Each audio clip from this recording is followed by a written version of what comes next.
1938 का जनवरी महीना, उस जनवरी महीने का एक रविवार शाम 5:30 बजे वडोदरा के प्रोफेसर माणिकराव के अखाड़े में भारत के और विश्व के विख्यात शीर्षस्थ क्रांतिकारी वीर विनायक दामोदर सावरकर वडोदरा के मेहमान थे। उनकी सार्वजनिक सभा हो रही थी। पूरा वडोदरा बहुत ही उत्साहित मन से अपने क्रांतिवीर को सुनने के लिए प्रोफेसर माणिकराव के अखाड़े में उपस्थित था। ऐसा मौका महाराजा साहब कैसे चूकते। सावरकर जी उन्हीं की इच्छा से वडोदरा आए होंगे और उन्हें व्यक्तिगत रूप से सार्वजनिक सभा में सुनने का मौका महाराजा साहब खोना नहीं चाहते थे। उन दिनों मकरपुरा पैलेस में महाराजा साहब का निवास था। श्री सडेकर पवार उनकी सेवा में थे। उन्होंने तुरंत पवार जी को गाड़ी निकालने के लिए कहा। समय होने आया था।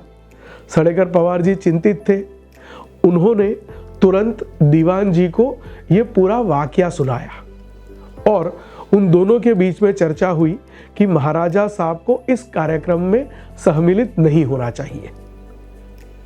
महाराजा साहब बहुत ही स्पष्ट रूप से मानते थे कि उन्हें इस कार्यक्रम में जाना चाहिए और इसीलिए वे मकरपुरा पैलेस से प्रोफेसर माणिकराव के अखाड़े की तरफ निकल गए। रास्ते में इंदुमती महल के पास दीवान साहब उनकी प्रतीक्षा कर रहे थे। जैसे ही दीवान साहब को देखा, महाराजा साहब ने कहा कि दीवान जी आइए बैठिए, चलिए सावरकर जी को सुनने चलते हैं।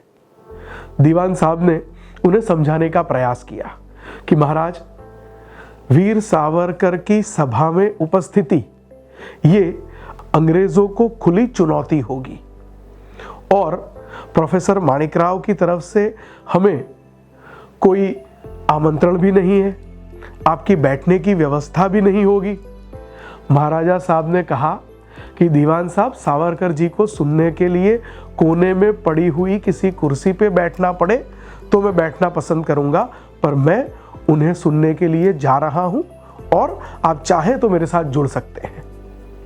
काफी देर तक दोनों के बीच में चर्चा होने के बाद मध्यम मार्ग ये निकला कि सभा के स्थल पर न जाया जाए, पर उससे बाहर गाड़ी में बैठकर वीर सावरकर के पूरे भाषण को सुना जाए। महाराजा साहब ने रुचिपूर्वक उनका पूरा भाषण सुना और दूसरे दिन मकरपुरा पैलेस में प्रोफेसर माणिकराव के साथ वीर सावरकर जी को निमंत्रित किया गया।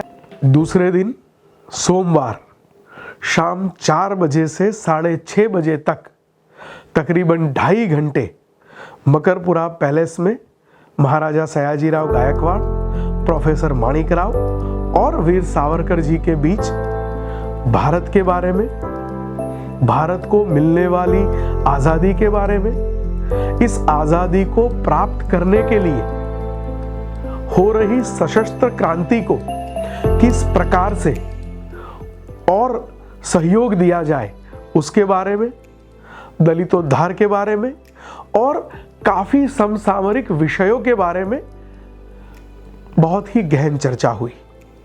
और उस चर्चा के अंत में महाराजा साहब को जब सावरकर जी ने कहा कि कल आपकी उपस्थिति आपको मुसीबत में डाल सकती थी, तब महाराजा साहब ने बहुत ही मक्कमता पूर्वक सावरकर जी को कहा, अगर इस प्रकार से अंग्रेजों के दबाव में हम आ जाएंगे, ये अंग्रेज हमारे सिर पर चढ़कर नाचेंगे।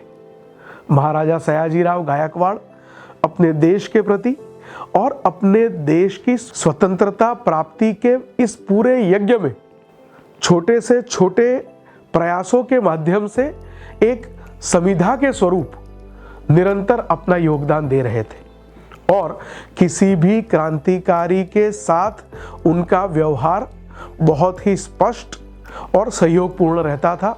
वीर सावरकर के साथ उनकी ये मुलाकात दो तेज की मुलाकात मानी जाती है। जब एक तेज दूसरे तेज से मिलता है, प्रज्वलित होता है और वो पूरे समाज को प्रकाशित करता है। उन दोनों तेज का जनवरी 1938 में हुआ यह मिलन पूरे समाज को क्रांति की एक नई ज्योत, नई दिशा देने वाला साबित हुआ।